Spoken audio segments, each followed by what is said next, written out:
Assalamu alaikum. Today our topic is anemia.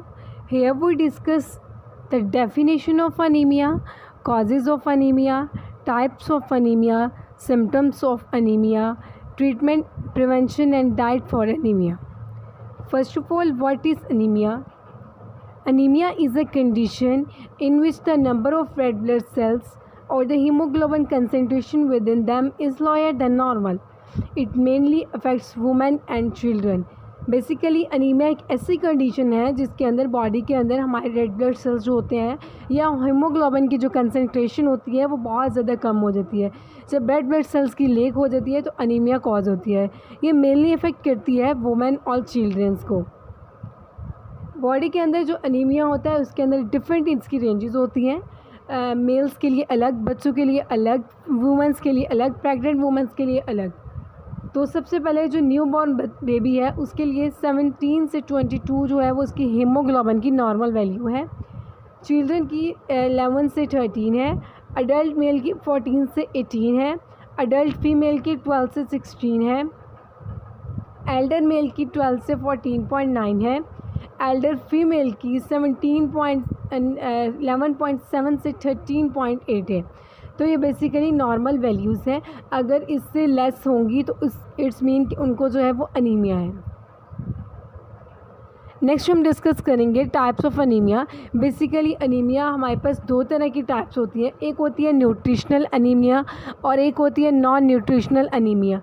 Nutritional anaemia basically क्या होता है, ऐसा अनीमिया की ऐसी टाइप होती है जिसको हम डाइट के थ्रू रिकवर कर सकते हैं.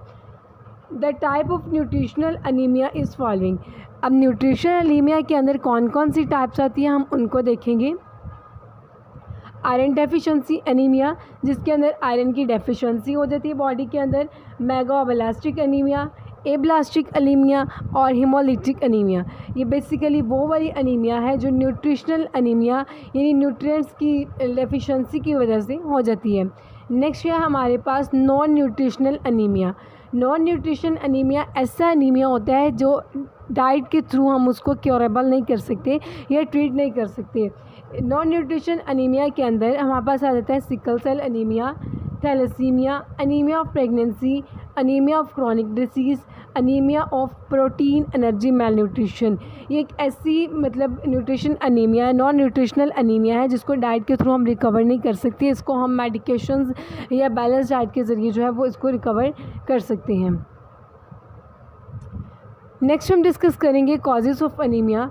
कॉजेज़ ऑफ अनीमिया, अनीमिया क्यों होती है, इसकी वजूहात क्या हैं. सबसे पहले बॉडी के अंदर जब आयरन की डेफिशिएंसी हो जाती है, आयरन की डेफिशिएंसी की वजह से अनीमिया कॉज होता है.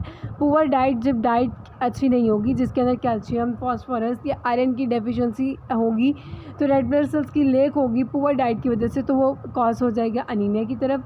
क्रॉनिक डिसीज़ होगी. क्रॉनिक डिसीज़ में हमारे पास किडनी डिसीज़ आ जाती हैं, आर्थराइटिस वगैरह आ जाता है, जेनेटिक डिसऑर्डर्स आ जाते हैं, ब्लड लॉस हो जाता है यानी इंटरनल ब्लीड हो जाना, इन्फेक्शंस आ जाते हैं, मलेरिया वगैरह, मेडिकेशंस में आ जाता है नर्सेस वगैरह.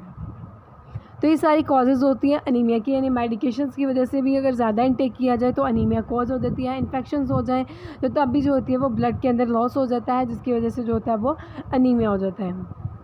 नेक्स्ट हम डिस्कस करेंगे सिम्टम्स ऑफ अनीमिया. सिम्टम्स की अगर बात करें तो सिम्टम्स में हमारे पास फटीग हो जाती है, थकावट हो जाती है, वीकनेस हो जाती है, बहुत ज़्यादा कमज़ोरी हो जाती है, पेल स्किन जो होती है वो जर्द से कलर की हो जाती है, डिजीनेस हो जाती है, हेडेक्स हो जाता है, shortness of breath, cold hand and feet यानी हाथ और पाँव भी जो होते हैं वो ठंडे हो जाते हैं एनीमिया की कंडीशन में. पुअर एपिटाइट यानी भूख बहुत ज़्यादा कम लगती है. तो ये सारे सिम्टम्स होते हैं जब अनीमिया कॉज होता है. ये बेसिकली कॉमन से सिम्टम्स हैं जो कि अनीमिया के हैं. नेक्स्ट हम डिस्कस करेंगे ट्रीटमेंट ऑफ अनीमिया. अनीमिया को हम ट्रीट कैसे कर सकते हैं. आयरन रिच सप्लीमेंट्स जो है वो इनटेक करके, आइदर थ्रू डाइट और सप्लीमेंट्स. मेडिकेशंस के थ्रू भी इसको हम जो है वो ट्रीट कर सकते हैं. मेडिकेशंस को लेकर जो है वो मैनेज करके इनके सिम्टम्स को. विटामिन सप्लीमेंट्स इसमें लेंगे, B12 और फोलेट होगा इसमें. डाइटरी चेंजेस करेंगे यानी आयरन और विटामिन का इंटेक जो है वो इंक्रीज़ करके, जब बॉडी के अंदर आयरन और विटामिन का इंक्रीज़ होगा जो इंटेक है वो जब इंक्रीज़ होगा तो ट्रीटमेंट जो है ऑब्वियसली अनीमिया जो होगा वो उसके अंदर जो होगा वो रेड ब्लड सेल्स की जो होगी वो फॉर्मेशन होना स्टार्ट हो जाएगी। Addressing underline condition, blood transfusions, ये सारे जो होते हैं वो यानी ब्लड को जब हम ट्रांसफ़र करवाते हैं तो तब भी क्या होता है, ब्लड जो होता है वो लॉस हो जाता है, लीक हो जाता है, तो तब भी क्या होता है, अनीमिया कॉज हो सकता है। ये थे कुछ ट्रीटमेंट थे अनीमिया के। नेक्स्ट है प्रिवेंशन ऑफ अनीमिया। प्रिवेंशन के अंदर बात करें तो सबसे पहले जो होती है वो बैलेंस डाइट हम जो है वो इसमें लेंगे। बैलेंस डाइट क्या होता है कि जिसके अंदर तमाम तरह के एसेंशियल न्यूट्रिएंट्स प्रेजेंट हो जो कि हमारी ग्रोथ और डेवलपमेंट के लिए बहुत ज़्यादा ज़रूरी होते हैं। आयरन एंड विटामिन सप्लीमेंट्स लेंगे, इसके अंदर रेगुलर हेल्थ चेकअप्स होगा, अंडरलाइंग कंडीशंस होंगी जिसके अंदर कोई डिसीज़ होती है, किडनी डिसीज़ या क्रॉनिक डिसीज़ जो होती हैं वो उनको एड्रेसिंग करते हुए देखेंगे। उसको avoiding exercise, blood loss, excessive blood loss जो है वो उससे अवॉइड करना है। Early detection treatment can help and manage anaemia and prevent complications. अगर अर्ली इसको डायग्नोस करेंगे तो इसको हम प्रिवेंट भी कर सकते हैं और इसको कॉम्प्लिकेशंस होने से भी इसको बचाया जा सकता है। नेक्स्ट हम डिस्कस करेंगे डाइट फॉर अनीमिया।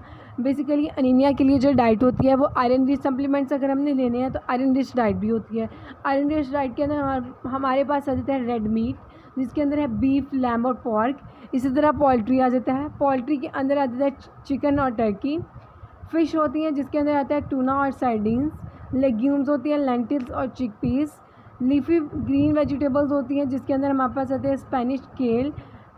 और उसके बाद नट्स एंड सीड्स होते हैं जिसके अंदर पम्पकिन सीड्स वगैरह जो होते हैं वो या ब्लैक सीड्स वगैरह जो होते हैं वो आ जाते हैं। नेक्स्ट डाइट लेंगे वो विटामिन सी रिच डाइट लेंगे। विटामिन सी जो होता है वो हमें पता है सिट्रस फ्रूट्स के अंदर सबसे ज़्यादा होता है, ऑरेंजेस के अंदर, टमाटोज़ के अंदर, स्ट्रॉबेरीज़ के अंदर। इनके अंदर जो होता है वो विटामिन सी रिच फूड्स होते हैं, ये लेने चाहिए। फोलेट रिच फूड्स लेने चाहिए जिसके अंदर लीफी ग्रीन वेजिटेबल्स आ जाती हैं, लेग्यूम्स आ जाते हैं और फोर्टिफाइड सीरियल्स वगैरह आ जाते हैं।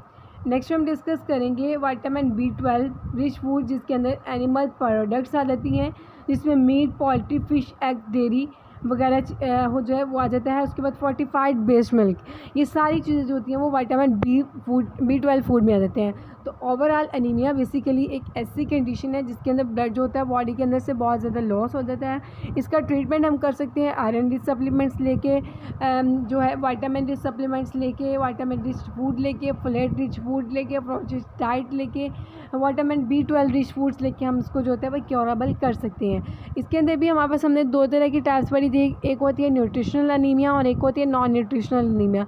एक वो वाली अनीमिया होती है जिसको हम डाइट के थ्रू रिकवर करते हैं और कुछ अनीमियाज ऐसे होते हैं जिनको हम डाइट के थ्रू रिकवर नहीं कर सकते, उसकी टाइप्स में आ जाता है। Thanks for watching.